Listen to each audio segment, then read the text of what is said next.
جو شخص corps commander کی وردی پہن کے سوشل میڈیا میں آیا ہے وہ ڈاکٹر فردوس کا کوئی پرسنل کارکن نہیں تھا، نہ کوئی پریس کلب اسلام آباد کا کوئی رکن تھا. وہ اعلان تسلیم کر رہا ہے کہ میں پی ٹی آئی کا اس ایجنڈے پہ لایا گیا خریدا ہوا مائنڈ سیٹ ہوں، جسے ٹرین کیا گیا، جس کو نقشے دیے گئے، جس کو بتایا گیا اور رہنمائی کی گئی، جہاں ٹھہرایا گیا، جہاں سے اس کے ساتھ جڑے سارے ایک نہیں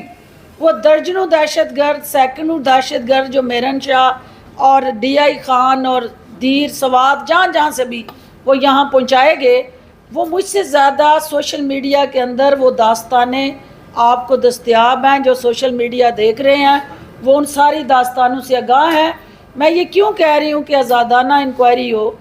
کیونکہ سیاست کے اندر یہ وتیرہ رہا ہے کہ ہم ایک دوسرے پہ الزامات لگاتے رہتے ہیں، لیکن اس وقت میرے پیارے لیڈر نے قومی اداروں پہ الزامات لگائے اور بین الاقوامی سطح پہ یہ ویڈیوز بھیج کے یہ باور کروایا جا رہا ہے کہ یہ پاکستان کے قومی سلامتی کے اداروں نے یہ تمام کارستانیاں خود کی ہیں اور ملک کو بدنام کرنے کی ایک اور سازش کی جا رہی ہے. تو یہ ساری جو پس پردہ اس کے ساتھ جڑی تلخ حقیقتیں ہیں اس کو سامنے رکھتے ہوئے میں یہ بار بار کہہ رہی ہوں کہ جو ذمہ داران ہیں ان کے چہروں سے نقاب ہٹا کے ان کو نشان عبرت بنائیں تاکہ ملک کے غداروں کی اس ملک کے اندر کوئی جگہ نہیں ہونی چاہیے. ہاں وہ کسی بھی جماعت میں ہے، ہاں وہ کسی بھی شعبے سے ان کا تعلق ہے، جو سہولت کار ہیں جنہوں نے میرے پاکستان کی وجود کو زخمی کیا ہے ان کے لیے زیرو ٹالرنس ہونی چاہیے معاشرے کے ہر طبقے میں. اور پاکستان کے ساتھ جڑا جو ہمارا شناخت کا رشتہ ہے، جو وقار کا رشتہ ہے، وہ ہمیں زیادہ مقدم ہے. سیاست آنی جانی چیز ہے، سیاستیں جو ہیں وہ ہوتی رہیں گی اگر پاکستان ہوگا تو، اور انشاءاللہ ہوگا. جی جی جی سوال یہ ہے کہ چاہے پیپلز پارٹی یا پاکستان تحریک انصاف قصیدہ گوئی کا آپ ایک بہترین انداز ہوتا ہے. آپ بھی خان صاحب کی ترجمانی کرتے رہی. 9 مئی کو جو کچھ ہوا آپ کی ظاہری باتیں مرکزی قیادت کا حصہ تھی، کہیں نہ کہیں آپ کچھ وجہ جو ہے کہ خاموش رہی تھی. دوسرا سوال میرا یہ ہے کہ اس کرسی پر بیٹھ کر اتنا بہترین پریس کانفرنس کرنا آپ کو کیوں لگتا ہے کہ ان تمام جو جرائم ہوئے ہیں ان سے اب بری سنما ہو جائے گی؟ پہلی بات تو یہ ہے کہ میرا بھائی جو ہے، میں یہ اوپنلی چیلنج کر رہی ہوں سارے میڈیا کو کہ 9 مئی کے واقعے کے ساتھ جڑا کہیں پہ میری پریزنس، اس کے ساتھ جڑی کسی بھی انتہا پسند کارروائی کے ساتھ جڑا میرا میل ملاپ، کسی میٹنگ کا حصہ، کیونکہ آپ ان حقیقتوں سے آگاہ نہیں ہیں کہ 1.5 سال سے میں اس ترجمانوں کی میٹنگ میں موجود ہی نہیں ہوتی تھی، اور صرف اس لیے نہیں بلایا جاتا تھا کہ اس ترجمانوں کی میٹنگ میں جو کارستانیاں ترتیب دی جاتی تھی ان کو کوئی لیک نہ کر دے، کوئی رجسٹ نہ کر دے، کوئی کسی جگہ جو ہے بے نقاب نہ کر دے، کوئی ہمارے ہاتھ روک نہ لے. تو میں اس پورے پروسیس کے اندر کسی مشاورتی عمل کا نہ حصہ رہی ہوں نہ کسی جگہ، اور اگر ہوتی تو یقیناً سب سے پہلے دیوار بن کے کھڑی ہوتی، کیونکہ مجھے اپنی ذات سے زیادہ اپنی کاز سے محبت ہے. جس طرح آپ نے کہا کہ عمران خان جی جی جی کریں جی. آپ نے کہا کہ عمران خان کی بند گلی میں چلے گئے ہیں اور ان کو جنہوں نے بچایا ہے ان کے خلاف کارروائی ہونی چاہیے، اور وہ آپ نے یہ بھی کہا کہ ادھر آ کے پریس کانفرنس کر گئے ہیں، اور جنہوں نے بند گلی میں بچایا وہ تو پارٹی چھوڑ گئے ہیں. آپ نے اتنی دیر کیوں کر دی ہے؟ نمبر 1، آپ اور فواد چودھری کافی تجربہ کار ہیں، ایک ہی کشتیوں کے سوار رہے ہیں، پیپلز پارٹی بھی کاف لیگ بھی. What's next? یہ دو اس کے حصے ہیں کہ مصالحتی کمیٹی میں ہو نہیں سکتی، کیونکہ میری مصالحت جو ہے اس وقت ان کی ضرورت نہیں ہے، اور جو وٹ نیکسٹ ہے میں نے بار بار کہا ہے کہ میری سیاست کا محور اور مرکز جو ہے میرے حلقے کے عوام ہیں، ان کے مفاد اور ان کی خواہشات اور ضروریات کو مد نظر رکھتے ہوئے انشاءاللہ اگلا لائحہ عمل ہم ترتیب دیں گے، اور اس میں پاکستان جو ہے وہ سب سے پہلی ترجیح ہوگا انشاءاللہ۔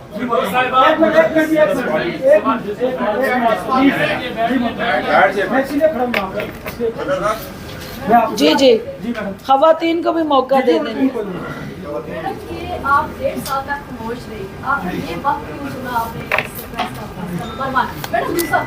میڈم جب اسلام آباد میں 144 دفعہ لگی تھی اور سپریم کورٹ کی تبدیل ہوئی ہے، یہاں اس مسئلے پہ آگے کوئی نہیں کہہ رہا کہ سپریم کورٹ کی تبدیل ہوئی ہے، صرف ایک آرمی ہاؤس کی ہے، جبکہ خدا کے پاس ریاست کی قاضی ہوتا ہے، ایک سپریم کورٹ ہوتی ہے، اس کی عزت اس سے بھی زیادہ ہوتی ہے، اس کی مذمت کوئی بھی نہیں کر رہا، کیوں؟ یہ بڑا امپورٹنٹ سوال ہے آپ کا۔ پہلی بات تو یہ ہے کہ میں خاموش کیوں رہی۔ مجھے اپنے حلقے کے اندر جو میرے ساتھی وہاں میرے پاس جاتے رہتے ہیں، مجھ سے ملتے رہتے ہیں اور وہ دیکھتے رہتے ہیں کہ میں 1.5 سال سے وہاں کیا کر رہی تھی۔ 1.5 سال میں میں نے اپنے لوگوں کے لیے، کیونکہ کنہ لئی تو پاپ کمائے کتے نے تیرے گھر دے، جن کے لیے یہاں بیٹھ کے اسلام آباد کے لیے ان کی ترجمانی کرتے، کسی کو مکہ مار، کسی کا گریبان پکڑ، کسی کے ساتھ تلخ کلامی کر، تو وہ کن کے لیے کر رہے تھے؟ جن کو نہ قدر تھی اور نہ وہ حقدار تھے کہ ہم ان کے لیے یہاں بیٹھ کے وہ کام کریں جو میرے لوگوں کی بہتری کے لیے نہیں تھا۔ میرے لوگوں کی بہتری کیا تھی کہ میں ان کو as a social worker, as a woman activist, as a health physician services دوں، اور الحمدللہ اس 1.5 سال میں میں نے نہ صرف وہاں اولڈ ایج ہوم بلکہ اپنی والدہ کے نام سے ایک فل فلیجڈ ہاسپٹل، دسترخوان، راشن پیکج، ہر وہ سہولت جو میرے بس میں ہے، جو غیر حکومتی سطح پہ ممکن تھی، وہ اپنے حلقے کے لوگوں تک وہ سہولت پہنچانے کے لیے کوشاں ہوں۔ جو آپ نے سپریم کورٹ کی بات کی، دیکھیں سپریم کورٹ یہ عزت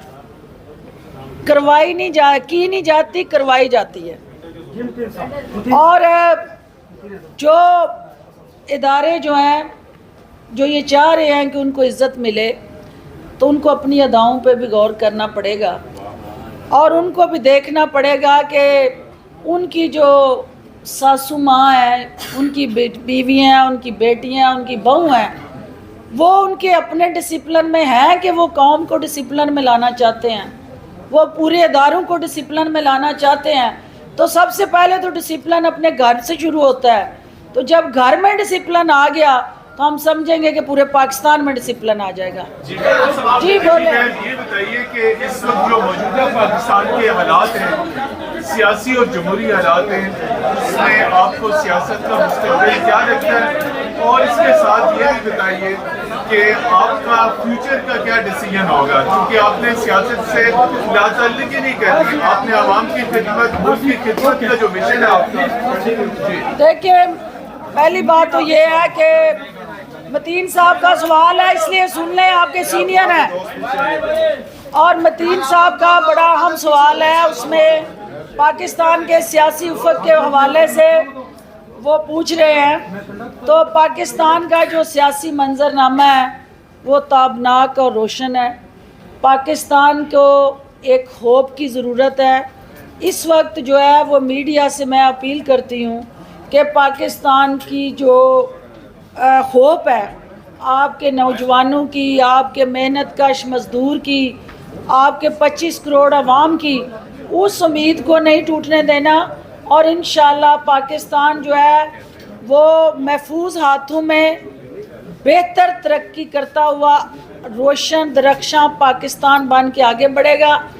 صرف میں یہ کہنا چاہتی ہوں کہ جو موجودہ حکومت نے جس طرح سے عوام کو نڈھال کیا ہے، بدحال کیا ہے، اور جس طرح سے غریب غریب ترین اور امیر امیر ترین ہوتا جا رہا ہے، ہم تو نالائق تھے ہی، لیکن یہ ہمارے بھی استاد نکلے ہیں۔ میڈم یہ بتائیں آپ